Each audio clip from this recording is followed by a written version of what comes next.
156 going kind of south. We may have made a mistake, and this may be Eagleton Road. So if that's the case, we should turn left and go down this road until the trail crosses it, which it ought to do eventually. 2 o'clock, and I'm sitting in the middle of Eagleton Road. I've been on my feet since we left Little Nip Camp. Haven't sat down because the ticks out here are so abundant, and any place that I've tried to sit down that's, you know, along the trail, ticks have jumped all over my pants.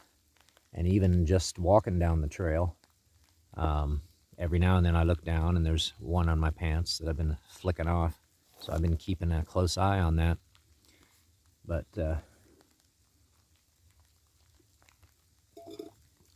I bet I've flicked at least 25 ticks off of me today. And they may be, you know, they may be worse this time of the year. You know, maybe they're like more active right now.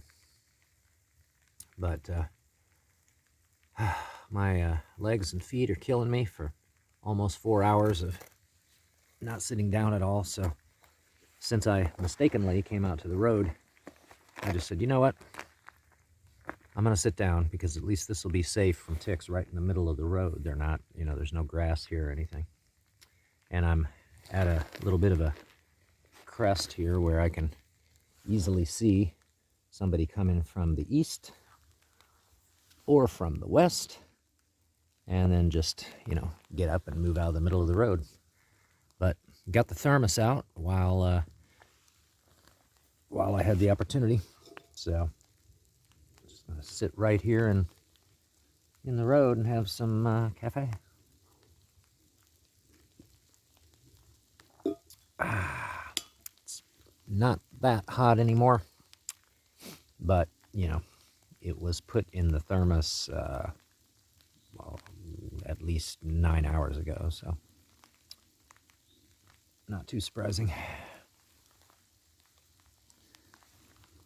Well,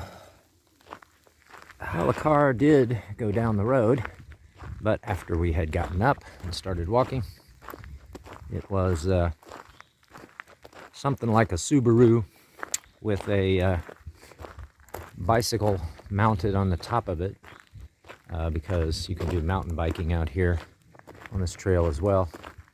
And the car may have been driven by a black Labrador. I waved and looked, and I only saw the black lab, so may have been the driver. So let's be on the lookout for a bike riding dog. Cold Fork Trail. Where does that put us? I have to look at the map. But I'm beat enough that at this point, I am just going to continue down the road to the east parking lot and to my car. So there will be a portion of the trail, the EMCT, that we will not be hitting today. Almost made it, but you know, with it raining, and the ticks being so bad and me being so super tired, I had to weigh the options, you know. Finish the trail just because, when I kind of don't really want to at this point, given the conditions, or call it a day and you know, be thankful for the great hike that I had under the circumstances. And certainly the earlier part before it started raining was fine, but all during the day the ticks have been bad.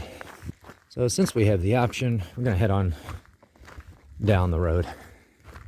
If we didn't have the option, well, you know, we'd go ahead and finish, but we've got the option. So we're calling it a hike.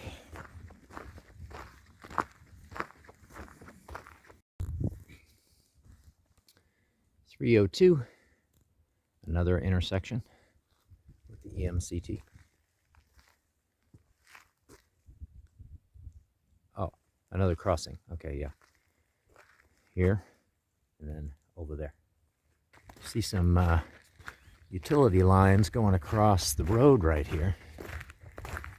And that should mean that the parking area is right up here on the left. I'm not spotting it yet. So does the road come and go underneath those again? To our right, we can see the utility lines. So up the road here, just before the road goes under those lines, we're back at the car. 344. Another spot where EMCT crosses the road where we started. To the south, went down that way. All right, so another 20 minutes or so to the car. There's a sweet sight. The silver streak.